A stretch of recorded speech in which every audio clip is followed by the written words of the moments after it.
شفنا في الحلقة اللي فاتت اختطافت شوي على ايد عصابة الخنجر الذهبي، وصاحبنا راح انقذه وخلص على الزعيم بتاعه. بعدها اخد مكافأة من المعلم قبضة، وكان البيت اللي لقى فيه ينبوع المانا. اخر حاجة شفناها لما حل النزاع بين العصابات وخلى عصابة القبضة تسيطر على الشوارع من تاني. لو مش فاكر الاحداث او لسه جديد، فهتلاقي قائمة تشغيل القصة في علامة الاي اللي فوق او من صندوق الوصف تحت. قبل ما تمشي ما تنساش تصلي على النبي وتدعي لاخواتنا في كل مكان، ولو حابب فانزل مس عليا في الكومنتات وترزع اللايك المتين. ما طولش عليك اكتر من كده، هتفشرك ومسلياتك وتعالى اخوك الطرش يكمل لك الحكايه. التجار بيفتحوا متاجرهم من تاني بعد ما خلصت النزاعات، وصاحبنا بيروح للتاجر ده واللي كان سعيد جدا وبيشكر بطلنا، وبيقول له ان هو كان دخل في نزاع بالغلط بين العصابات وايده انكسرت في المعركه بينهم. صاحبنا بيقول له ان هو محتاج يروح المستشفى، والتاجر بيقول له ان هو راح فعلا وقالوا له يرتاح شويه. بيطلب بعدها التاجر من صاحبنا يبص له بصه كده على المتجر ويشوف اللي هو محتاجه، وصاحبنا بيقول ان هو عنده حاجات مميزه فعلا، بس هو ما جاش هنا عشان دول، وبيطلب منه يكشف له الخزنة السرية اللي بتطلع للعملاء التقال بس. التاجر بيتفاجئ وبيسأله عارف منين المعلومات دي؟ كيم بيضحك له ويقول له انه عارف حاجات كتير جدا مش بس ده. وفعلا صاحب المحل شين بياخد صاحبنا وبينزلوا تحت الارض للخزنة السرية، والتاجر بيقول له ان هو في العادة مفيش اي حد من الزبائن الجداد بينزل هنا، لكن عشان هو انقذه هيعمل استثناء. بيقول له التاجر يشوف اللي هو عايزه ويختار من مجموعته الثمينة دي. صاحبنا العبيط بيضحك وبيتفحص المكان وبيقول ان التاجر شين ده عنده حاجات كتير جدا مثيرة، وده هيوفر عليه وقت كبير. بيلاحظ بعدها صاحبنا غرض سحري، وده اللي هو حضر عشانه، واللي كان قرن سحري مستخرج من الوحوش القديمة ومختوم جواه طريقة تدريب المانا اللي هو محتاجها. مش بس الغرض ده، صاحبنا الطماع راح جمع شوية كمان من الحاجات دي وبيوريهم لشين، وبيقول له ان هو هيشتري دول كمان. بيمدحوا شين جدا عشان الحاجات دي نادرة، وبعدها بيعرفوا حساب الحاجة دي وانهم 2 مليار. صاحبنا كان هيجيله جلطة من الخد ده باين لدرجة ان بقه كان هيقع منه، لكن التاجر بيقول له ان الحساب ده قبل الخصم طبعا، وفكره وقال له ان هو هيعمل له خصم بسبب الخدمة اللي قدمها له، والحساب دلوقتي 500 مليون بس. صاحبنا بيرتاح وياخد نفسه ويقول ده انا كنت مفكر هدفع 2 مليار بس الحمد لله كان في خصم. انا دلوقتي محتاج واحد يفك لي الختم عن الادوات دي. بيسأل صاحبنا التاجر شين عن اذا كان يعرف شخص بيستخدم قوته المقدسة في العلاج، وفعلا التاجر بيعرفه على مكان شخص وصاحبنا بيروح له. فضل يخبط عليه ويرزع في الباب عشان يفتح له، لكن مفيش حد بيرد عليه. بيحط صاحبنا ودنه كده عشان يشوف الراجل ده نايم ولا ايه بالظبط، وزريبو بياخد في دماغه من الباب لما الراجل بيفتح له فجأة. بيقول له الراجل انت مين يا عم انت، وليه جاي الصبح بدري كده وتخبط عليا وتصحيني؟ كان بيبص على شعره الابيض وجسمه الرفيع وبيقول ان هو ده الشخص فعلا. بيسأله بعدها اذا كان معالج، وبيقول له الواد ده واللي اسمه جيان ان هو فعلا معالج. صاحبنا بيطلب منه خدمة عشان كده بيرحب بيه الواد ده جدا. كان مفكره الاول ان هو من بتوع العصابات، عشان كده كان متردد يفتح له ولا لا، لكن بعدها بيدخله جوه وبيرحب بيه كمان. بيطلب منه بعدها يشوف الاصابه اللي عايز يعالجها، وصاحبنا بيعتذر له عشان هو مش جاي له في علاج. جيان بيستغرب وبيساله قصده ايه. بيخرج له صاحبنا قرن الوحش وبيقول له ان هو عايزه يفك الاختام اللي عليه. جيان بيستغرب تاني ومش فاهم اي حاجه، لانه معالج بسيط ومش هيقدر يفك الختم ده بقوته الضعيفه، وان المفروض يروح للمعبد لو هو عايز مساعده. لكن صاحبنا بيقول له ان بتوع المعبد دول طماعين جدا وهياخدوا فلوس كتير منه، على عكس جيان طبعا. بيطلع له بعدها شنطه فلوس وبيقول له ان هم هيكونوا بتوعه لو قدر يفك الاختام دي، وجيان بيبقى متفاجئ من كميه الفلوس دي كلها، وبيسال كيم عن مين اللي دله عليه بالظبط وازاي عرف اسمه. بيقول له صاحبنا انا يا ابني قضيت وقت في العالم ده اكتر من المطور اللي طور اللعبه اصلا. بيقول لنا كيم ان جيان ده تخصصه كاهن، وكمان هو من اقوى 3 كهنه في العالم، لكن على عكسهم هو ما استعملش القوه دي لاذيه الناس ابدا. وكيم بيقول انه لحد دلوقتي ما قابلش كاهن واحد عاقل سواء كانت سنة او حتى الواد بوكسر، وان جيان الوحيد اللي فعلا يستحق يبقى كاهن. الخنزير بعدها بيضحك ويقول انه هيستغل براءة الاطفال اللي عند جيان دي عشان يستفيد منه اقصى استفادة. جيان بيسأل كين عرف ازاي ان هو كاهن مش مجرد معالج، وكين بيقول له مش وقته الاول يا عم، خلص لي مهمتي الاول. جيان بيقول له خلاص ماشي يا عم قشطة، وبيقعد على الارض. وبعدها بيستعمل جيان طاقته على القرن وبتخرج منه هالة مقدسة قوية جدا، وبدأ فعلا الاختام تنشال من عليه واحد ورا التاني. جيان بيقول لكيم انهم هيقدروا ينجحوا قريب والختم بدأ يتفكك، لكن للاسف كمية الطاقة اللي بتتسحب من جيان بتبقى كبيرة جدا، بس بعد شوية وقت بيتم تدمير الختم بالكامل في لحظتها، والنظام بيقول لكيم ان ده قرن الوحش القديم وبداخله تقنية صقل وتدريب منع قديمة. بيضحك صاحبنا ويقول اخيرا جت اللحظة. بيسأله جيان اذا كان القرن ده واحد من الاثريات اللي بتحتوي على تقنيات جواه، وصاحبنا بيقول له ان كده فعلا. بعدها صاحبنا بياخد قرن الوحش ده وبينفخ فيه بكل قوته، وساعتها بدأ القرن يضخ في جسمه المعلومات الخاصة بالتقنية، وبدأ يحس صاحبنا ان المنى اللي ما كانتش قادر يسيطر عليها دلوقتي بقت سهلة. النظام بعدها بيطلع ويقول له ان هو حصل على اسلوب تنوير لتدريب وصقل المنى، وصاحبنا بيفرح ويقول ان دلوقتي يقدر يسيطر على دوائر المنى الجديدة وطلع لمستوى بشري خارق مستوى 3. جيان بيهني صاحبنا وبيقول له ان هو فرحان جدا عشان قدر يكمل مهمته كمان، وكيم بيقول له ماشي الاول بس كده قوم بشغلك كمعالج وعالجني عشان انا بقالي 3 ايام ما نمتش وهموت وانام. جيان بيقول له انت تؤمر، طالما انت دفعت فلوس يبقى تاخد خدمه 5 نجوم يا معلم، ده انا هفضل اعالج فيك لحد ما تقول لي كفايه. صاحبنا بيقول له حبيبي تسلم، اخد لي غفوه بقى على ما تخلص علاج. بيعدي شويه وقت وصاحبنا بيقوم من النوم اخيرا، لكنه بيتفاجئ من جيان العبيط اللي بيحط بنزين على الفلوس وبيساله بتعمل ايه يا مجنون. جيان بيقول له ان هو هيستعمل الفلوس دي كتضحيه للحاكم اللي بيخدمه، وكيم مش فاهم ابن المجنون ده بيتكلم عن ايه. بدأ يفتكر ان في حاجه زي دي في اللعبه، بس بسرعه بيقوم يهجم على جيان وبياخد منه الولاعه قبل ما يحرق الدنيا. اثبت مكانك يا ابن المجنونه، انت عايز تحرق في الفلوس ليه؟ جيان بيقول له سيبني يا عم اقدم تضحيه وما تتدخلش في اللي انا بعمله. بيساله كيم يقصد ايه من اللي هو بيعمله ده، وجيان بيقول له ان الحاكم بتاعه بيقبل تضحيات الفلوس، وساعتها هقدر ازود هالتي المقدسه. دي اغبى حاجه سمعتها من ساعه ما جيت العالم ابن المجنونه ده. شكل الواد ده كده لسع من كتر القعده لوحده. بيقول له صاحبنا انا عارف انك محتاج تقدم تضحيه، لكن حرق الفلوس مش هيزود لك قوتك يا عبيط. جيم بيقول له انت تعرف ايه اصلا عن اللي انا بعمله؟ طريقتي ناجحه وجربتها قبل كده. بيقول له صاحبنا انت لازم تدوب الذهب وتشربه، وهي دي التضحيه للكهنه. بيقول له جيان انت فكرني عبيط ولا ايه يا عم عشان اصدقك؟ دوب الذهب. بيقول له كيم تصدقني ولا لا ده هيرجع لك، لان ده هي الحقيقه فعلا. بعدها بيطلب منه صاحبنا ان هو يجرب ومش هيخسر حاجه يعني لو جرب مره واحده، وفعلا بيروح كيم يدوب كميه كبيره من الذهب عشانه. وجيان بيبص عليه ويقول له انت مش عارف جرام الذهب وصل قد ايه اصلا دلوقتي؟ الكوبايه اللي في ايدك دي تعمل فلوس كتير قوي. اسكت يلا وبطل هبد واشربها، وبعد ما تشربها استعمل المانا بتاعتك عشان تسحب منها المانا. وفعلا جيان بيسمع الكلام وبيبلع الكوبايه على بق واحد، تحسه بيشرب عصير كوافي. بيقول له جيان ان هو هيثق فيه، وصاحبنا بيقول له شاطر، لما تخلص هجيب لك شوكولاته. وفعلا بعد لحظات بدأ جيان يحس بطاقه كبيره بتندفع لجسمه، وصاحبنا بيقول له ايه رايك دلوقتي يا معلم؟ هل انا كنت بكدب عليك؟ جيان بيقول له عليا الطلاق انت اجدع من ابويا، انا حاسس دلوقتي بطاقه كبيره جدا بتجري في جسمي. صاحبنا بيضحك وجيان بيقول الطريقه بتاعتك دي افضل 100 مره من حرق الفلوس، انا بجد مديون لك دلوقتي. فجاه بتيجي لجيان فكره كده وبيقول ان هو ممكن فعلا، وعلى طول بيخرج قلاده ويديها لصاحبنا وبيطلب منه يستعملها. وصاحبنا مستغرب ايه دي؟ بيقول له جيان ان دي سلسله فيها قوه علاجيه. وصاحبنا بيقول له انت بتحرجني كده يا جيان والله، بس ما ينفعش ان انا ارفض يعني، ده انت عيل خنزير ياض يا كيم والله. الخبيث بيقول ان جيان عنده مهمات كتير جدا في اللعبه ومكافآت حلوه كمان، ولو على كده فهو هيكلمه بعدين ويحاول يستفيد منه اقصى استفاده. بيروح يقفش في ايد جيان وبيقول له انت من النهارده اخويا الصغير، ما تقلقش عشان صداقتنا دي ملهاش علاقه بالمصلحه نهائيا.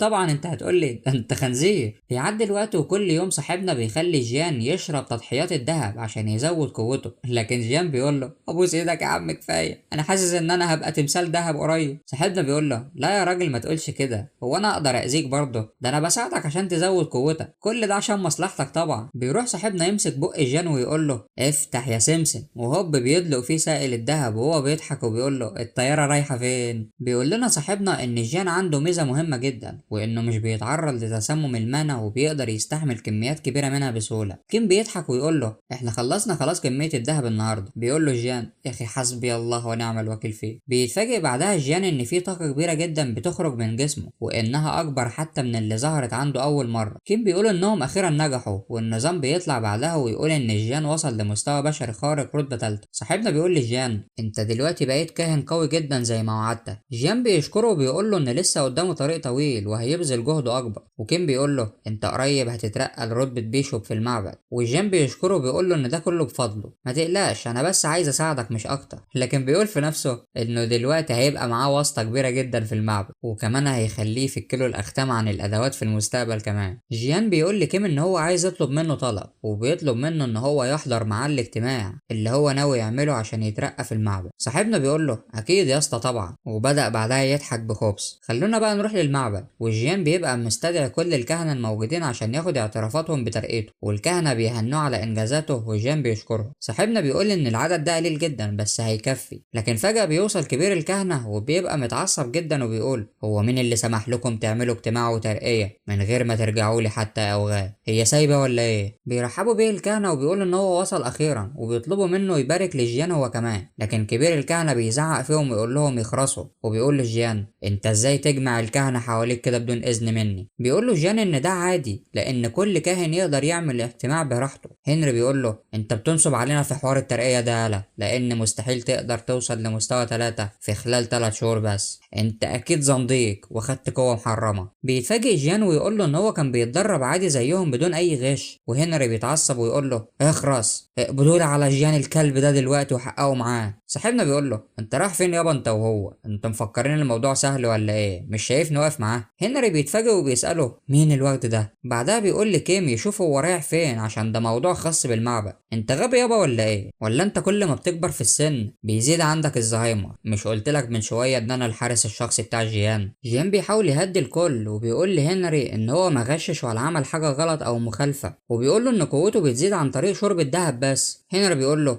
انا كنت عارف انك زنديق، وفورا بيستعمل عليه سحر النار وبيقول له انت علاجك دلوقتي هو الموت يا زنديق. بيحس جيان ان هنري دلوقتي مصمم ان هو يخلص عليه مش بس يسجنه ويستجوبه. الهجمه بتخبط فيهم وبتعمل انفجار شديد جدا في المكان، والكل واقف مرعوب مش فاهم وبيتسالوا عن اللي بيحصل. لكن لما بيختفي الغبار بيظهر صاحبنا وهو مستعمل سمة الدرع وبيضحك ويقول له انت بجد عجوز مكار. هنري بيتعصب ومش فاهم بيسأل صاحبنا ازاي يقدر يصد هجمته. بيقول له كيم انت مش محتاج تعرف، لكن انت غلطت غلطة عمرك لما هجمت عليا دلوقتي، ومش هيهدالي بال غير لما احط عليه. جيان بيقول لكيم يبطل استفزاز فيهم، وصاحبنا بيقول له ما تقلقش، خد حتة الدهب دي ارقش فيها واستعمل قوتها. هنري بيتفزع وبيطلب من الحراس يوقفوه بسرعة. بيقول لكيم انت كده هتموت معاه، لكن صاحبنا بيقول له ده عند الحاج يالا.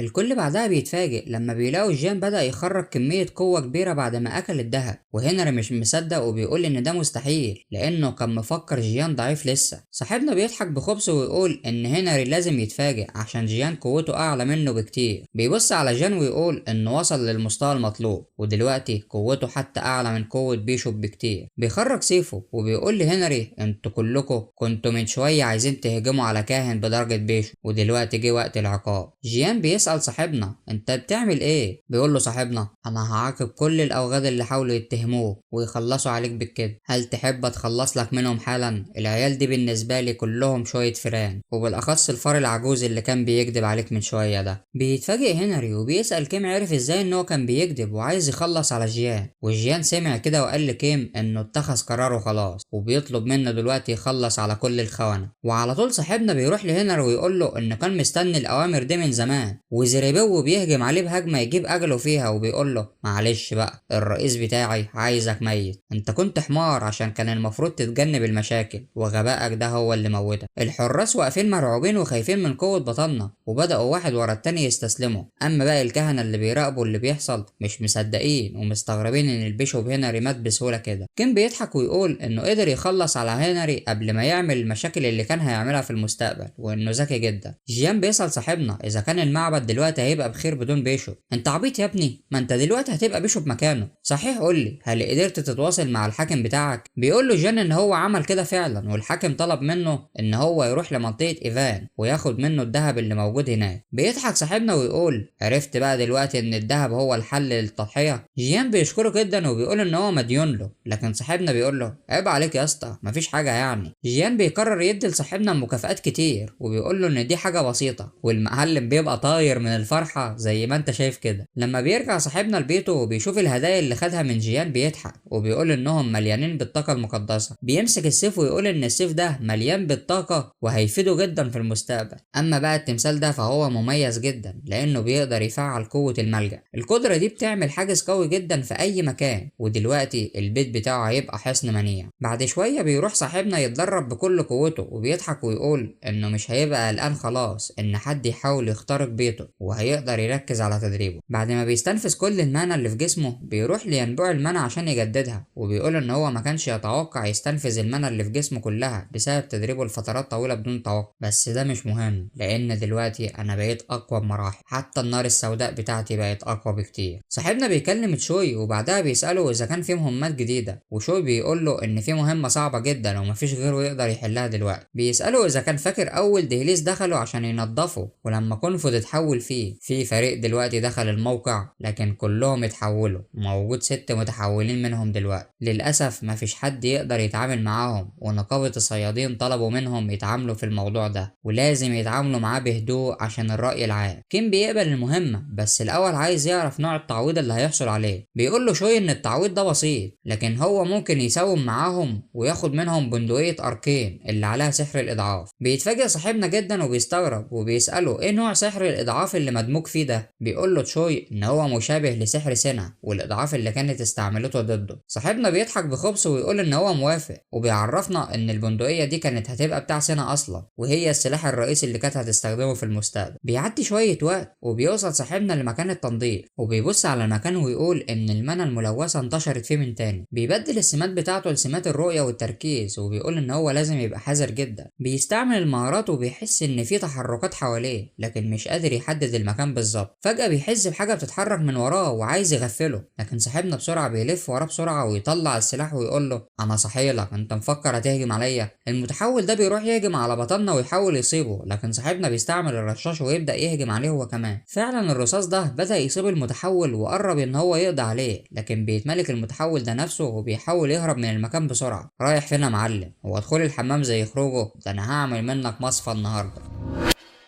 المتحول ده بيقدر يستعمل أجنحته بسرعة وبدأ يصد الرصاص من بطننا، وفجأة بيلف وشه وبيندفع عليه من تاني وبيحاول يغفله، لكن هيهات صاحبنا للمرة التانية بيقدر يتفادى الضربة بسرعة باستعمال مهارة التفادي. وبيراقب المتحول بعدها ويقول له انت يمكن تكون سريع بس انا معايا كل المهارات اللي هتتصدالك. المتحول بيلف جسمه في الجو وبيستعد عشان يهجم من تاني، وصاحبنا واقف مش بيتحرك ويقول لسه مش دلوقتي، لسه مش ههجم. وزريبو بيديله طلقة في نص دماغه بيجيب أجله وبيوقعه على الارض ويخلص عليه، بس المتحول بيقع على بطننا لكن بيقول مش مهم، المهم ان هو قادر يتخلص منه. قوم يا عم يخرب بيت القرف ده. بيقوم صاحبنا وبيتفقد النظام بعدها لانه حصل على سمة جديدة واللي هي التصوير، والقدرة دي هتفيده جدا مع الاسلحة النارية في المستقبل. بدأ يستشعر المكان حواليه من تاني ويقول ان صوت المعركة من شوية هيجذب المتحولين الباقيين ليه، عشان كده بيفكر في فكرة ويقول ان عنده الحل المثالي. بيستعمل بعدها كل سمة خاصة بقدرات التخفي وتقليل الحضور، وبيقول ان هو هيستنى المتحولين يتجمعوا كلهم في مكان واحد. وبالفعل بدأ المتحولين التانيين يظهروا في المكان وبيقربوا على الصوت، وصاحبنا في الجهة التانية بيضحك بخبث ويقول انه كان مستني اللحظة دي من زمان. وهوب على طول بيرمي عليهم شوية الكنابل اللي في ايده، وبوم طخ اوف يح انفجارات من الكنابل اللي معاه في المكان بيفجروا بالكامل، وعلى طول بيخرج الرشاش بتاعه وبيهجم عليهم بالنار عشان يخلص على اللي لسه عايش منهم. صاحبنا بعدها خرج نفسه بقى وبيقول ايه المهمة السهلة دي، خلينا يلا نخرج من هنا. لكن النحس نحس يا صاحبي. بيتفاجئ ان القطعة الصغيرة من المتحولين دي انقسمت وكونت متحولين تانيين. بيبص صاحبنا عليهم وبدأ يدقق ويقول ان المتحولين دول مش طبيعيين ابدا، وبيكتشف ان الوحوش دي هي استدعاءات من مستحضر ارواح. وبعدين بقى في المصيبة اللي وقعت عليا دي، بيسمع بعدها واحد من المتحولين بيتكلم ويقول له ان هو كان مستنيه، وصاحبنا بيستغرب ويترعب عشان في وحش بيتكلم قدامه. لكن بعدها بيشوف جهاز الارسال اللي محطوط على المتحول وبيفهم ان مستحضر الارواح هو اللي بيكلمه وبيقول له انا اتشرفت بمقابلتك يا معلم كيم، بس انا عايز اعرف يا معلم كيم انت جاي تعمل هنا ايه؟ بيقول له كيم ان هو جاي يعمل زي الناس، يعني جاي ينظف المنطقه الملوثه. بيبطل كلام للحظه كده وبيقول انه افتكر حاجه مهمه جدا، يمكن الراجل ده واحد من منظمه البوابين. المفروض ان المنظمه دي بتنظف الدهاليز، لكن الجانب المظلم ليهم هو انهم بيعملوا تجاربهم هنا في المناطق الملوثه، وكمان في منهم بيستعمل الوحوش دي عشان يخرج منها قوتها ويستعملها لنفسه. المنظمه دي واحده واحدة من أقوى منظمات الشر في اللعبة، وما كانش يتوقع إن هو يقابل واحد منهم دلوقتي. بدأ يسأل نفسه إذا كانت المنظمة دي هي اللي اتسببت في الحادثة، وده يفسر إن موجود عدد كبير جدا من العمال هنا متحولين. أكيد المنظمة دي ناوية تضغط على منظمة الصيادين وتقول إنهم قضوا على الوحوش الوهمية بتاعتهم عشان يزودوا نفوذهم. بيتكلم المستحضر من تاني ويقول لبطلنا يمشي من هنا أحسن له، لأنه مش هيقدر عليه، أو الأحسن إنه ينضم للنقابة بتاعتهم. صاحبنا بيقول له أنت عبيط يالا، عايزنا ننضم لمنظمة شريرة بتستعمل البشر كوحوش؟ بيرفع له شعار خد فطيرك ويقول له انتوا يالا اسمكم بوابين يالا، مش مكسوف من نفسك وانت بتكلمني؟ المستحضر بيضحك ويقول له طالما مش عايز تنضم بمزاجك فانا هحولك لواحد من وحوشي. وزربيو صاحبنا بيفجر المتحولين بتوعه بقذائف الكنابل اللي في ايده، وبيضحك وبيقول له انت مفكر نفسك مين يا بواب عشان تكلمني كده؟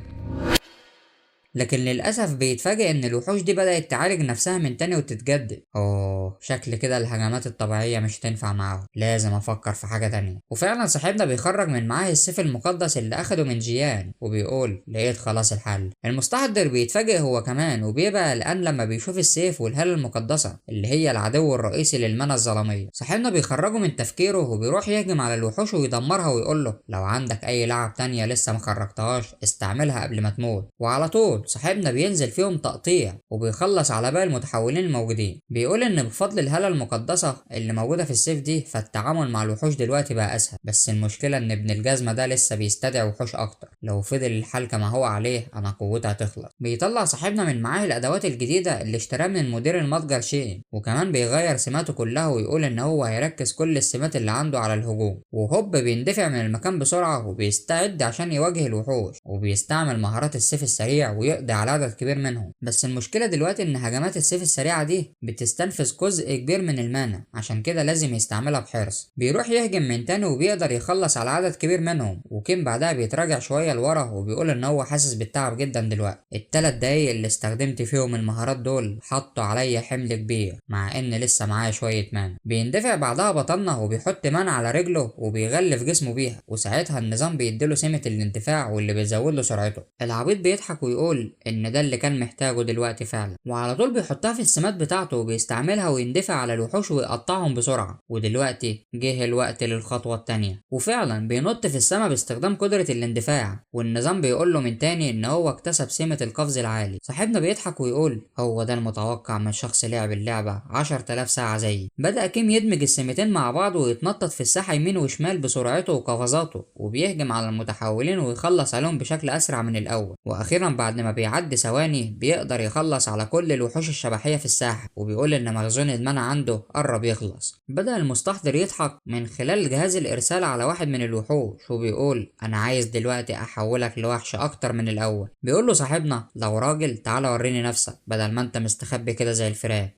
أنت مفكرني غبي ولا إيه عشان أواجهك وأنا مستحضر أرواح وأنت مقاتل؟ خد الوحش بتاعي ده اتسلى معاه شوية، غول من المستوى التالت أهو يا عم. صاحبنا كأنه اندلق عليه مية ساقعة من اللي شافه، وبيبقى مصدوم جدا عشان الوحش ده قوي جدا وكمان هو تعبان جسديا والمنع عنده هتخلص. بيهجم عليه الغول وبيطلعه من حالة التفكير اللي عنده، لكن صاحبنا بيقدر يتفادى بسرعة وبوم بيرشق في ظهره سهم أثناء ما كان بيتراجع من الغول. بيبص صاحبنا ويشوف منين جه السهم ده وبيحاول يحدد مكانه، والمستحضر بيقول له ايه رأيك دلوقتي يا معلم؟ انت شكلك كده أول مرة تواجه فيها مستحضر أرواح، حتى لو انت كنت قوي فأنا لسه أذكى منك برضه. كين بيتضايق وبيقول له ديني ما هحلك بس اصبر عليا بس واعرف انت فين. بيروح ساعتها يندفع على الغول عشان يهجم عليه وبيقول ان هو هيتخلص منه الاول، لكن الغول بيرفع الدرع بتاعه وبيستعد يصد الهجمات كين، وهوب صاحبنا بيغفله ويعمل منه كوبري وبيعدي من تحتيه، وبعدها بيطلع يجري وبيقول هو فين ابن الجزمه اللي مستخبي وبيضرب عليا من بعيد. بيستعمل بعدها سمة الرؤية وبيلمح حاجه بتلمع من بعيد في الضلمه وبيقول له اخيرا لقيتك يا ابن الجزمه وديني ما هسيبك. وعلى طول بيستعمل قدرة الاندفاع بتاعته بسرعة ويقرب منه، وكمان بيستعمل قدرة القفز العالي ويقول له انا جيت لك اهو يا معلم. الواد بيبقى خايف من بطلنا وبيقول له انت ازاي لقيتني كده بسرعة. بيعرفنا كيم ان الواد ده اسمه شارون وهو مستدعي ارواح من الرتبة الثالثة وواحد من شخصيات الرتبة ار الاشرار. شارون بيستعمل سحره وبدأ يهجم على بطلنا ويقول له حتى لو عرفت تلاقيني فانت برضه مش هتقدر تعمل حاجة. وعلى طول بيقدر يمسكه بأيادي الأشباح. بيتعصب كيم ويقول له هو ده آخرك خلاص ولا في خدع تاني ناوي تحضرها؟ شارون بيقول له أنت بتتكلم كتير يالا على الرغم من إنك هتموت حالا، وبيهجم عليه بالأيادي الشبحية تاني وبيصيبه في كل مكان في جسمه. صاحبنا لما بيشوف شارون بيعرف إن هو بيحضر لهجمته النهائية وإنه بيحاول يضيع وقت ويشدده بالأيادي. شارون بيضحك ويقول له أنا خلاص حضرت لك هدية أتمنى إنها تعجبك يا معلم كي، ده أنا هحولك لفارس موت خاص بيا وهتبقى الأقوى في مجموعتي. مفيش فايدة من المقاومة دلوقتي لأن المعركة انتهت خلاص. صاحبنا بيغير مهاراته ويقول له أنت مفكر عشان واقف بعيد أنا مش هقدر أسيبك يعني وأجيبك؟ شارون مستغرب ويقول له أنت بتهرتل بتقول إيه؟ ولا شكلك خرفت عشان خايف تموت؟ وعلى طول بيهجم شارون على بطلنا بنار الدمار وبيقول له مع السلامة يا شقيق. لكن كيم بيبقى صحيله وبيقدر يحط كل مهارات السيافة بتاعته في ضربة واحدة رأسية وبيقدر يقسم كرة نار الدمار. انت ازاي تقدر تعمل كده؟ ده مستحيل يحصل. وزربو بتخبط ضربة صاحبنا في دماغه تفلقه نصين حرفيا، وساعتها النظام بيخرج ويقول لبطلنا ان هو حصل على سمة جديدة، قدرة هالة البرق المميتة. كلمة سرنا النهاردة هي طرش. اكتبها لي في التعليقات لو حابب تطلع معانا زي الاساطير دول. لو عجبك الملخص يا صاحبي ما تنساش تعمل لايك، ولو حابب فانت ممكن تعمل شير بالمرة. كان معاكم اخوكم سيف حسام الدين، واشوفكم في فيديو جديد وسلام.